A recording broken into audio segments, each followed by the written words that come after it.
Already talked about it a lot today, but is the president sending mixed messages on gun control? He is for closing some loopholes, but also warning against any slippery slope that would compromise Second Amendment rights. So let's discuss with Fox News contributors Leslie Marshall and Andrew McCarthy. Got a brand new book out called Ball of Collusion. Welcome to you both. Nice to be here. Good to see you, Shannon. Okay, I want to play something that presidential candidate Beto O'Rourke said a short time ago on another network about the president on this issue. I think the president's been bought and paid for by the NRA. He's a sick man. Andy, what do you make of that assessment? I just think that it's terrible, the kind of rhetoric that we have. This is an awful problem. It's almost a kind of a problem that we could script each time. We know that there are going to be a certain number of these, and it's the same positions each time. There are real lives that are at stake, and yet everybody recedes to the worst of their political corners. I think it would be good for the president, since this is something that's happened repeatedly in his administration, to figure out exactly what he thinks and where he thinks we should come out in terms of regulations and stick with it. But it just seems like the politics of this overwhelms the law, and the cultural problem really overwhelms the politics. And the president has talked a lot about the issue of mental health, more funding for that. He really wants that to be a component of whatever people come up with. There are reports tonight, there are some narrow draft things being put together for the White House. Obviously, when folks come back from recess, this will be another conversation.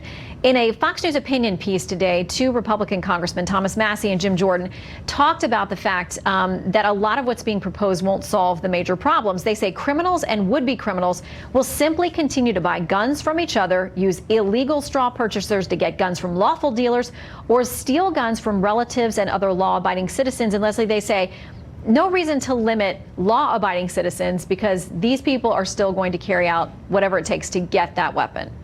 Your take?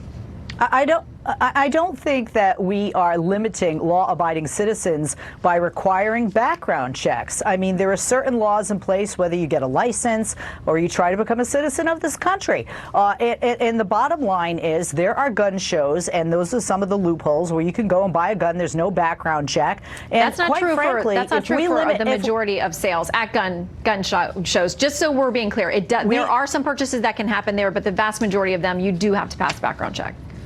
Well, we sent one of our producers on my radio show out, and he was easily able to buy without background check a number of guns here in California. Speaking of here in California, in Northridge years ago, the criminals had better weapons than the police did. And the police here in California and many states in the United States are in favor of having, and so the majority of people, of having universal background checks. If we can save one life doing that, why don't we?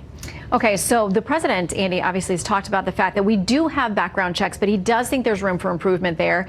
There's been some back and forth about how much he's leaning on the NRA, they're leaning on him, but he does seem like there's something he's willing to do. There are some steps he's willing to take, and the White House is trying to move towards that. Yeah, see, the problem with this that I have, Shannon, is both constitutionally and in terms of effectiveness, there's a question about what you can really do on the federal level that's actually effective. And there's no doubt that the state can jump in and they can regulate within the state.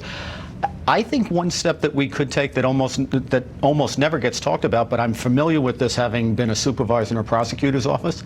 How about we enforce the laws that we have? We have an awful lot of people who apply for guns who are not qualified to get them, who make fraudulent representations when they're trying to get them, and those cases just disappear. They never get followed up. And that's a Republican problem. It's a Democratic problem. It's whoever is in power. Yeah, and the president brought that up yesterday as well. I'm talking about it's time to prosecute the laws we have on the books now. Okay, Leslie and Andy, thank you very much. This isn't going away. We'll continue to debate the topic. Thank you.